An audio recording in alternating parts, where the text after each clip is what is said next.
Download the BCSN Plus app today. Local sports all the time. Visit bcsnnation.com for details. Discounts may apply. St. Francis and St. Ignatius, no strangers to the state tournament. A combined 30 appearances between the two, with the Wildcats and Knights meeting 5 times. Iggy winning all of the previous meetings in the Final Four.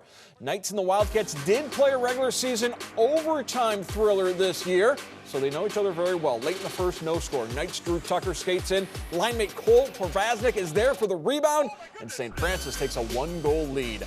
Midway through the second, still 1-0. Wildcats on a 2-on-1. Otto Boffus lets it rip, and it trickles in. We are tied at 1. Third period now. Iggy on the attack. Zach Bliak.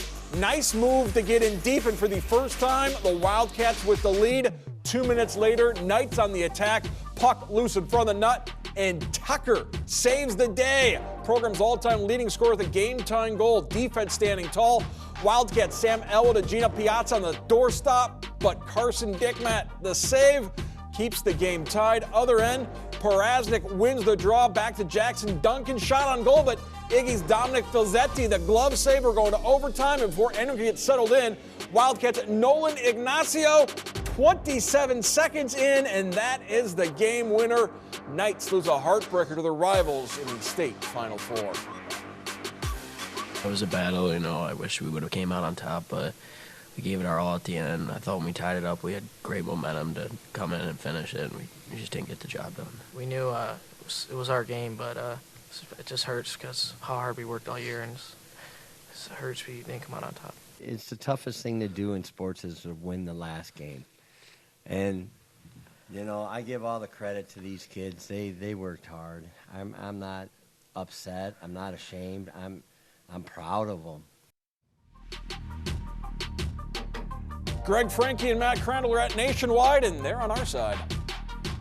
Well, the St. Francis Knights looked on their way to getting through to the state final when they scored a goal in the final minute of the first period by Cole Porvaznik, but St. Ignatius really raised their game from that time on. Yeah, it was a low-scoring affair throughout the whole game, but that first goal really gave St. Francis some hope going into the second, but it wasn't long before St. Ignatius tied it up, and that's the kind of game this was. It was coming down to the last shot. When Drew Tucker scored late after Zach Blake had put St. Ignatius in front, hopes were soaring for St. Francis, but they just couldn't really get into a rhythm in the overtime before it was over on a real heartbreaking kind of a play.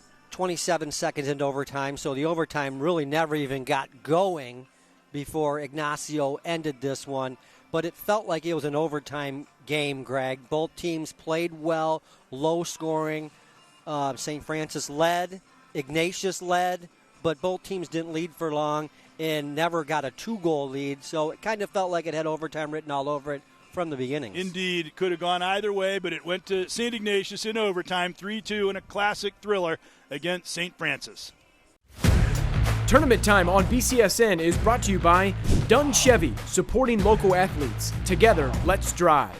And by Unison Health and the Mental Health Board of Lucas County, reminding you that it's your time, your choice. And by Superior Credit Union. We're not a bank, we're better.